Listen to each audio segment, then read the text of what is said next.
намазды каза кылуу чоң күнөө.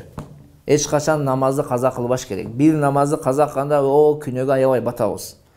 Эртең кыямат күнү болгондо баянгы намаз окубай бул дүйнөдө байлыгы бар болуп туруп зекет бербеген адамдардын кайгыргандыгы тууралуу сиздер өтө көп аяттарды окугансыңар, уккансыңар баяндардан. Баянгы тозокко салгандан кийин силер ма салакакум фи сакар, силерди бул тозокко эмне киргизди, эмне себептен кирдиңер дегенде эмне деген жооп берет? Лам накум минал мусаллин, биз намаз окубайт элек.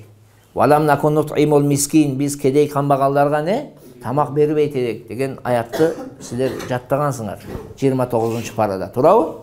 Ошон үчүн намазга аябай адам маани бериш керек таксыларым.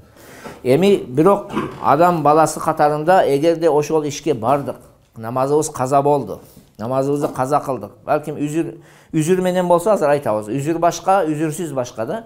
Үзүр менен намазды кечиктирүүгө болот. Түшүнүңүздөр, үзүр менен, мисалга душмандан болгон коркунуч болсо, сен такыр качып атып окуй албайсыз да, улоодо минип окуй албайсыз. Эч мүмкүнчүлүк жок, душман сизди кууп атат. Андай мезгилде намазды каза кылсаңыз болот. Баянгы пайгамбарыбыз саллаллаху алейхи вассалам Хандак согушунда не болду намаздары? Каза болгон. Түшүнүңүзбү? Же болосо жанагы айталы акушерка аял. Акушерка аял төрөт мезгили да. Жана бир аялды туудуруп жатат. Жанагы балага бир зыян келип калышы мүмкүн. Ал карап турбаса. Туурабы? Тууп жаткан кезде болобу же болбой андай? Болот да. Ошондо акушерка аял намаздын акыр убактында экен. Толгоо келип тууп жатат да. Эмне кылат? Ошондо намазды кечиктирсе эмне экен? Шарият рухсат берет. Кыскасы, үзүр менен болгон кезде жанагы учурдагы намазды жанагындай маселеде, мисалга кээде операцияга кирип алат врачтар.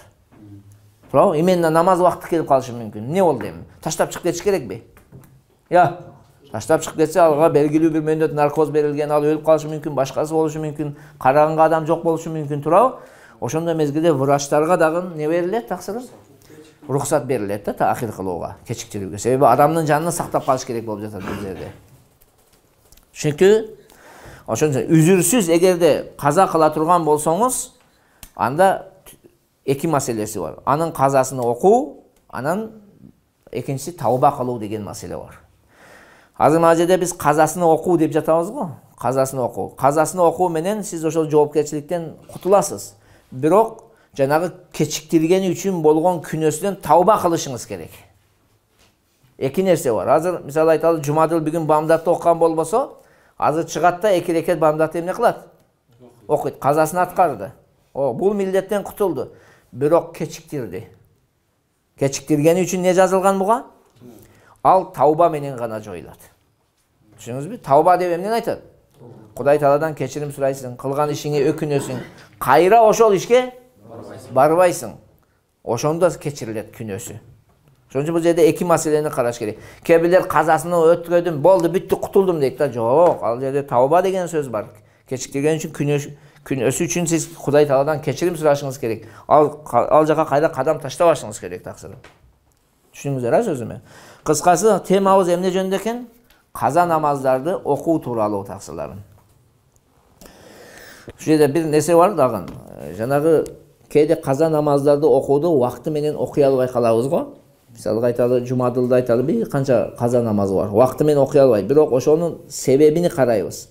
Эгерде үй бүлөсүнү камсыз кылуу максатында аябай зарыл да, үй бүлөсүнү камсыз кылбаса болбойт. Же болбосо жанагындай өзүнүн негизги муктаждыктары бар.